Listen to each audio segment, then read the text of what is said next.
guys, magandang gabi. Magluluto ako ngayon ng ginisang gulay. Samot-samot yan. Ang lahok niya ay with sardines. Ayan, naglagay na ako ng mantika. Alam nyo na yan. Kasunod niyan, bawang at sibuyas. Ayan, may pautay-utay pa ako dyan, pero binigla ko din naman.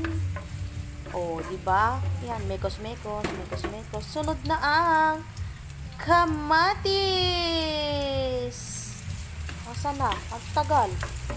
Kamatis. Asan ka na, kamatis? Oh, ayan na ang kamatis.